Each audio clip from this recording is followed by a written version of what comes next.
All right, welcome to Money Chat Now. I'm your host, Larry Steinhouse, and I'm hoping that we're back on the air. I'm hoping we're back on Facebook today, and I don't know if that happened yesterday. I don't know what happened yesterday, but we're going to get to that in a little while. So, by the way, today is October 5th, and just a reminder, if you like the show, please hit the share button. Matter of fact, hit the share button right now. Hit the like button. Of course, you can comment during the show on YouTube and on Facebook, LinkedIn, and Twitter. Don't forget to subscribe to the YouTube channel and like the Money Chat Now page on Facebook. Money Chat Now is brought to you by Investor Schooling, and you can attend a complimentary class this Thursday by going to investorschooling.com, and there you will learn about real estate investing, stock options trading, and you'll learn it from those who do it every day. All right, today's show, we're going to be talking about the market update, and what a day it was. It was a really nice day. We're going to talk about the fact that Facebook is back up. I'm there. Can you see me? Hello in Facebook land. Can everybody see me? We're going to be talking about some striking oil stocks, the debt ceiling, J&J's booster shot, Windows 11, and then we'll talk a little bit about the wrap-up. All right.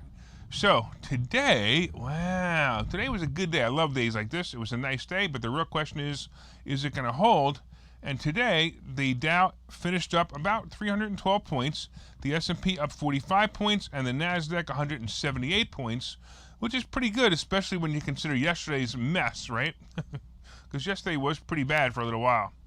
Here's an interesting thing. Netflix led the way today as it rose 36 points, or 6%, as they continue to break new ground with video games online. So basically, Netflix is going to video games.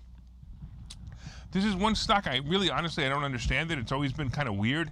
It always trades for a ridiculous multiple, but it appears to be making the mark with new technology, new subscribers. So when the multiple gets ridiculous, and I've seen it as high as 300 or 400, it's now about 67, which isn't bad. I found it interesting that they continue to grow even with crazy multiples like that. All right, speaking of crazy multiples and speaking of crazy stocks and speaking of crazy things, hello, is there anybody out there? Hey, Facebook, can you hear me today? Can you see me today? Hey, if you're on Facebook, leave a comment that says you can see me. Hey, as we discussed yesterday, although no one was watching because Facebook was out, Facebook just can't get a break. Everyone is beginning to hate them. And also, as you know, we've been discussing the Wall Street Journal series called The Facebook Files, and just as it got boring, a new development was brought to our attention. And of course, speaking of attention, a former employee of Facebook, Frances Haugen, is cited as the whistleblower and for the information that the Wall Street Journal has been writing about. She's a former product manager who's been hired to help Facebook protect against, and I quote, voter fraud. Yeah, right, okay. Today she testified before a Senate Consumer Protection Panel, and she talked about how Facebook was evil and mean, and it's so bad for children. I mean, come on. Look, it's Facebook. It's Facebook. I mean, seriously, it's Facebook. You put stuff on Facebook, people respond to it, and it's bad for children. First of all, just so you understand, Facebook, you're not allowed to have an account unless you're 13 or above anyway. But I realize that everyone's cheating and they're doing it anyway. But it's Facebook. How much harm could Facebook have?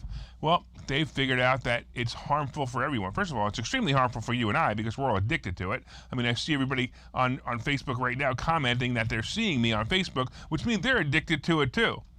Anyway, the Wall Street Journal series discussed the fact that she was surprised by what she found. The journal series is based in part of the documents she gathered, as well as interviews with current and former employees, describes how the company's rules favor elites, how its algorithms foster discord, that's interesting, and how drug cartels and human traffickers use its services openly.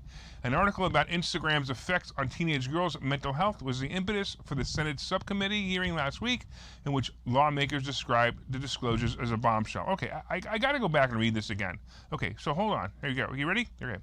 You ready? Check this out. How its algorithms foster discord and how drug cartels and human traffickers use its services openly.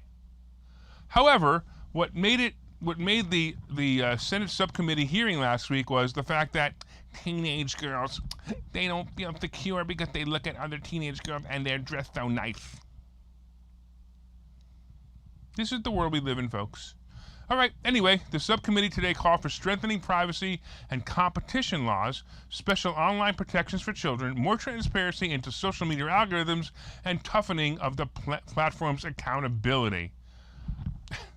I write things like, Nancy Pelosi is not great. Well, I have to tell you some of the things I wrote. I can't remember what they were, but it was so stupid, and they banned me, but they won't ban the human traffickers. Anyway, it looks like the hearing Facebook stock popped about 2.5% after yesterday's decline of about 5.5%.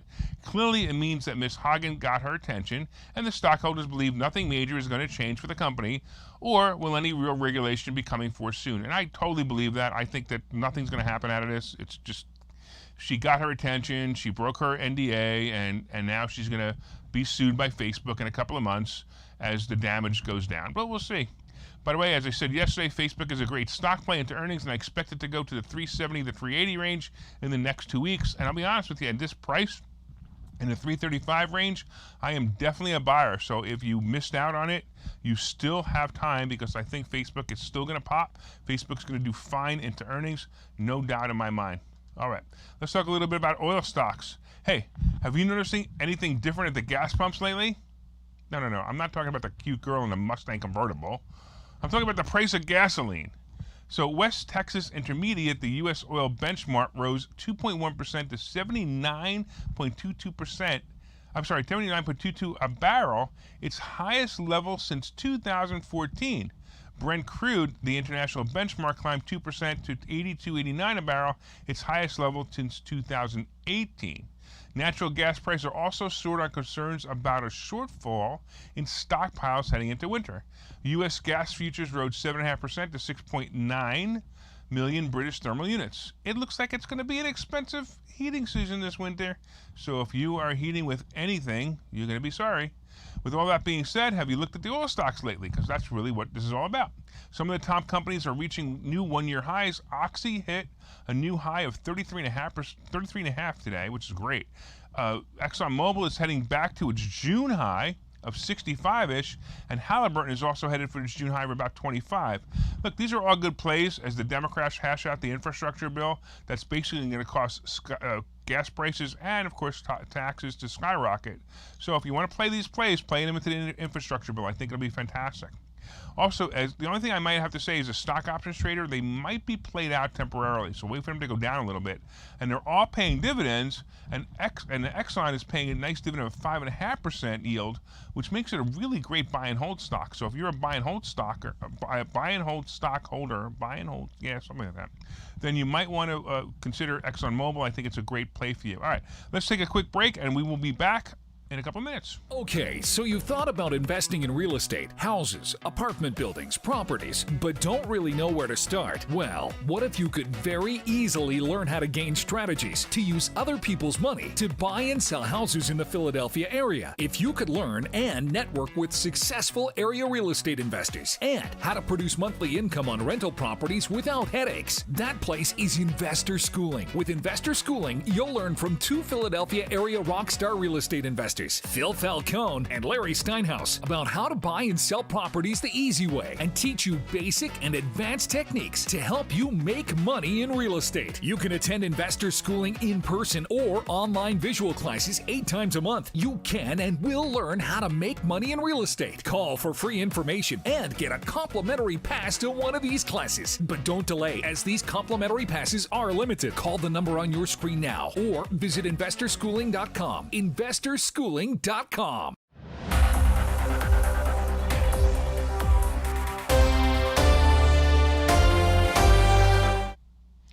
right, welcome back to Money Chat Now. I am your host, Larry Steinhouse, and we're back on Facebook. I'm so excited people are actually saying they can see me today because, yesterday we did the show and nobody watched it. We actually did the show and nobody watched it. So if you want to go back on YouTube and you watch it, you can actually watch it. All right, so far we've been discussing the market update and how nice it is that the Dow was up at one point over 500 points today. That was pretty nice. It finished up about 312, which is pretty good. The S&P about 45, and the NASDAQ 179. We also talked about how Facebook is back. Obviously, it's back up, but it's also the whistleblower and her whatever, strive for attention. Who really cares? It doesn't really matter. She's not going to do anything. We talked about the fact that oil stocks are going to be going up, and coming up, we've got the debt ceiling to discuss, J&J's booster shots, and Windows 11 debut. So let's talk a little bit about the debt ceiling. So Senate Democrats facing the threat of a default on the nation's financial obligation in as little as 2 weeks, headed into a closed-door lunch to weigh the question of whether to reconsider their approach for raising the borrowing limit on the face of no GOP help.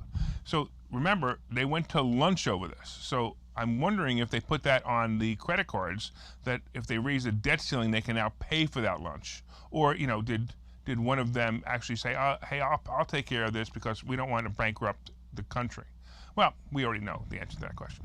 Republicans protesting Democrats' separate spending ambitions indicated that they continue to stand united in blocking Democrats from advancing a debt ceiling increase, which needs 60 votes to move forward in the 50-50 Senate. So the Republicans are going to block this, and look, clearly I'm not a Democrat, and clearly I don't even know if I want to call myself a Republican anymore because of what's going on in the country. But if I'm going to lean anyway, I'm going to lean towards Republican. But I don't care who you are, guys, Democrats, Republicans. I'm sorry, but you're going to continue to get paid if you don't raise the debt ceiling. You're going to continue to live your life, and you're going to screw everybody else. So just raise the damn debt ceiling and move on already. Janet Yellen is also screaming up and down that it must be passed, or the debt ceiling must be passed, to avoid insolvency and a possible recession. Now I'm a little confused here. If getting into more debt stops insolvency and a recession, why don't we all get more credit cards and solve all our problems? Maybe we can even get Dave Ramsey to start telling people that debt is good. After all, it's how the government solves its financial problems, isn't it? Republicans say that Democrats who control the White House and both chambers of Congress have worked to advance trillions in new spending without Republican support. The GOP won't give Democrats any easy way to increase the borrowing limit. So basically, the Democrats have to make the decision by themselves. I like this idea. First of all, if they have all this control, let them use it. Secondly, if they think it's the way to solve the money problems, let them own it when it all comes crashing down like a house of cards. My belief is, once again, this will be passed. By the way, I think the Republicans will actually go, okay, fine, we'll do it, leave us alone. But anyway, it'll be passed and the debt ceiling will be raised. Who's going to pay for this? And of course, the monster infrastructure bill. You want to know the truth? Who really cares? We already know the Democrats are going to tax the rich, and the rich are the people who go to work every day and make ends meet. No, not the billionaires who could care less anyway, but you and I who try to provide for our family and make life better for others. Either way, I don't care because of what I learned. I learned all the ways to lower my tax burden, and in fact, I teach it weekly in investor schooling. So if you want to learn how to do that, I'll be more than happy to teach you too. Let's talk about the J&J booster shot. J&J is planning to ask U.S. federal regulators this week to authorize a booster shot of its COVID-19 vaccine, the New York Times reported on Monday. The U.S. Food and Drug Administration said it had scheduled an October 15th meeting of its expert advisory committee to discuss whether to grant the emergency use authorization of a booster shot of J&J's vaccine. So, if you guys want to know whether this is going to be authorized or not, just go on the panel and see which ones in the panel own J&J stock, and that will give you the answer to the question, because if they all own J&J stock, of course they're going to authorize it because J&J is going to pop 3-4 points that day. If you recall, Merck last week announced a pill for treatment of COVID, and that caused many of the vaccine company stocks like Moderna and Pfizer to go down. But I'm going to tell you right now, I like J&J at this point. It's a great play at this numbers. I think it's right around 160-ish. And I'm thinking that 168 is going to be where it's going to go. And I think that will make total sense. On a side note, I think it's pretty funny that, the one-shot company now has 2 shots, and the 2-shot company now has 3 shots. Yeah, as I said yesterday, it's always about following the money. If we can't sell the rest of the world on the idea of getting the shot, let's go back to our customer base and sell them another product called the booster shot. So if there are people out there who don't want the shots, that's not their customer base. Their customer base are the people who got the shots. So let's give them another shot so they buy more. Now I realize that these are free, but they're not really free if they're paid for by your insurance company and the government. So now you can get it for free, but the the shot companies are getting the money. All right, let's talk about Windows 11. Microsoft released Windows 11 today, and ho-hum, it isn't all that big of a difference. But the first thing you would notice is the start button is in the middle instead of the left corner. I'm so glad they did that, because I really hated the start button in the left corner. I want it right in the middle, right in the center of everything that I do. Who cares? Really? All right. Some of the icons look prettier, and the screen looks a bit brighter because of the color combinations. So it'll look a little bit different, but basically, it's not really that big of a deal. But according to some reports, the operating system is a bit slower, but it runs great on the Microsoft Surface. Huh. I wonder what Microsoft is trying to tell us here. Well, look, Apple's been doing it for years. You can only get their operating system on their machines. So maybe it's time that Microsoft says, hey, we're going to make you buy our machines too.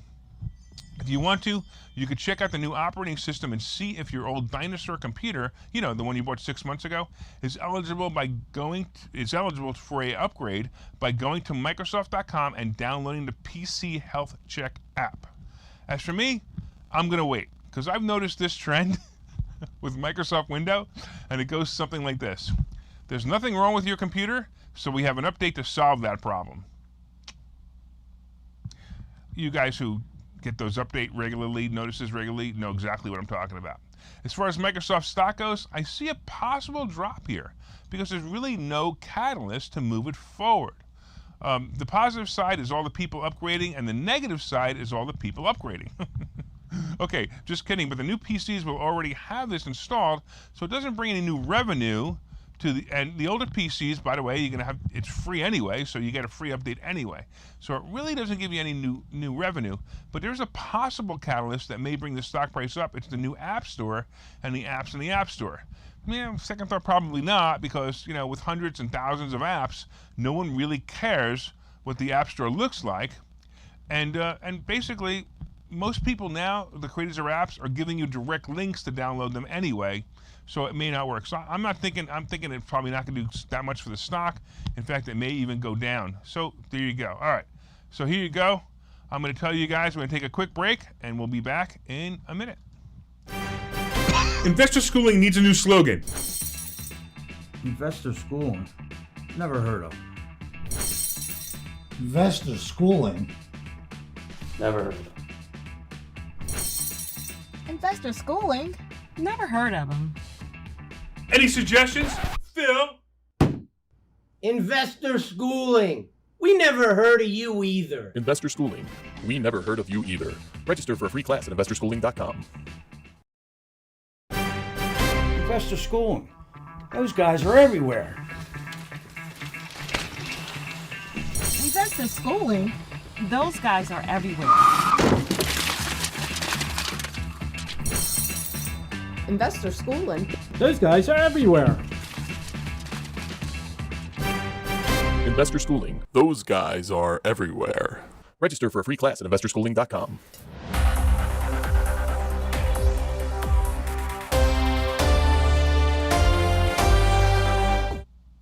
Welcome back to Money Chat Now. I am your host, Larry Steinhouse. And while the commercial was on, I was watching on CNBC. I was watching Elizabeth Warren, screaming up and down, Pocahontas. She's been screaming up and down about how the Fed is corrupt. Yeah, and? I'm sorry, you didn't know that? What's the matter? You were left out of the loop? They haven't given you your VIG this month or something, and you're complaining about it? I mean, seriously, the Fed is corrupt? I mean, the Fed, who makes the policies, is allowed to buy stocks on the policies that they're making? By the way, you are also doing that, Elizabeth Warren. So don't lie. Don't be a hypocrite. And everyone else out there, including Nancy Pelosi, is making money on the same exact policies. So shut up, get off the screen, go away. All right, so far we've been talking about some other things like the market update, the fact that the market is kicking butt today. Facebook is back, and I don't think this whistleblower who wanted some attention is going to do anything to hurt Facebook. We talked about the debt ceiling, the J&J booster shot, and Windows 11. And today, if you saw it, was a great dead cat bounce. So you guys know what a dead cat bounce is? If you don't know, let me tell you what it is. It's real simple. Even a dead cat bounces if you throw it off the roof. So that is what a dead cat bounce is. That's what happened yesterday. We dropped 500 something points. We made it up today. All right, here you go. Facebook and Apple I still think these are great plays. Facebook was up about 8 points today at one point, and Apple was up about 3 points at one point. And I'm telling you, these are great plays. I also think Pinterest and Uber, I'd like to see Uber drop just a point or two, and I'd be all over it. The airline and cruise stocks is still the recovery play as we enter the end of Biden's Twilight Zone marathon with his masks and vaccines. I hope that it's going to happen by the spring of next year, and I'm hoping that you'll have the freedom to live your life again, maskless and vaccine choiced. By the way, Hood and Coin are also going to move higher as the crypto market moves higher, and it was reported today that some analysts were seeing crypto moving higher, and today's numbers are definitely showing that. By the way, speaking of crypto, my call last week on Shiba, if you guys remember Shiba, so I bought this crypto, it was 7 millionth of a cent. So it's 7 millionth of a cent. So since I bought it last week and talked to you about it, it's actually up 150% since I bought it. Like, I'm actually thinking I wish I threw a couple of $100,000 into this thing, but that could have been really dangerous.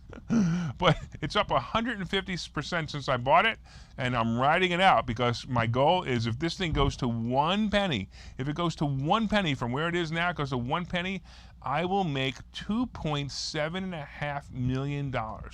I'm pretty excited about that. That's pretty wild. All right. By the way, this and other great tips have been generated from this show. Keep watching. Use the ideas and information on this show to grow your portfolio and grow your net worth, and of course, to be entertained. I want to thank you again for watching Money Chat Now. Hit that share button, hit that like button, share it with everybody you know, and don't forget to subscribe to the YouTube channel and like the Money Chat Now page on Facebook. From time to time, I own some of the assets and options discussed in this show. Yeah, right. Sure, I totally lost it there. By the way, the opinions discussed in this show is solely mine, and no one has asked me to discuss them. I look forward to your continued support of Money Chat Now, and I will see you tomorrow at 4:03.